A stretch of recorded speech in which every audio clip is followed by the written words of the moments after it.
श्रीमद् भगवद गीता का 9वां अध्याय, जिसे राजविद्या राजगुह्य योग कहा जाता है, गीता के सबसे महत्वपूर्ण और भक्तिपूर्ण अध्यायों में से एक है।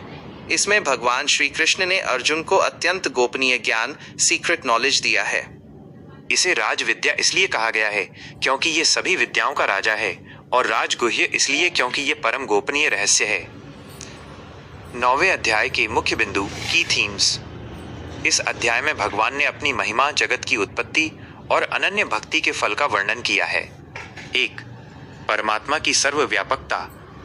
श्री कृष्ण कहते हैं कि यह संपूर्ण जगत मेरे निराकार रूप से व्याप्त है। सभी प्राणी मुझ में स्थित हैं, लेकिन मैं उनमें स्थित नहीं हूं, अर्थात भगवान निर्लिप्त हैं। जैसे आकाश में चलने वाली महान वायु हमेशा आकाश में ही टिकी रहती है, वैसे ही समस्त जीव मुझ में ही स्थित हैं। 2. प्रकृति और सृष्टि चक्र। भगवान बताते हैं कि कल्प के अंत में सभी प्राणी उनकी प्रकृति में लीन हो जाते हैं और कल्प के आदि में वे उन्हें फिर से रचते हैं। ये सब उनकी अध्यक्षता में ही होता है। 3. भक्ति की महिमा और सुलभता। इस अध्याय का सबसे सुंदर पक्ष ये है कि भगवान ने भक्ति को बहुत सरल बताया है। वे कहते हैं, पत्रम पुष्पम फलम तोयम यो मे भक्त्या प्रयच्छति तदहम भक्त्युपहृतमश्नामि प्रयतात्मनः। 9.26।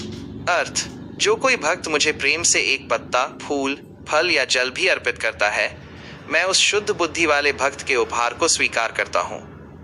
4. अनन्य भक्ति का आश्वासन।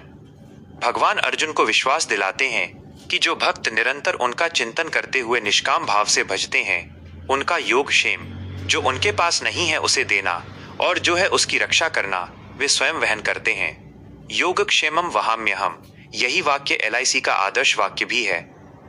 5. समानता का भाव। श्री कृष्ण स्पष्ट करते हैं कि उनके लिए न कोई प्रिय है और न कोई अप्रिय। जो उन्हें भजता है वो उनमें है और वे उसमें हैं। यहाँ तक कि यदि कोई बहुत बड़ा दुराचारी भी अनन्य भाव से भगवान की शरण में आता है तो उसे साधु ही मानना चाहिए, क्योंकि उसने सही निश्चय कर लिया है। अध्याय का सारांश, टेबल समरी। विषय, विवरण। ज्ञान का स्वरूप, पवित्र, उत्तम, प्रत्यक्ष फल देने वाला और अविनाशी। ईश्वर का स्थान, जगत के कण कण में, फिर भी माया से परे। भक्ति का मार्ग, ऊंच नीच, जाति या पाप पुण्य का भेदभाव नहीं, केवल प्रेम अनिवार्य। अंतिम उपदेश, मनमना भव मद्भक्तो।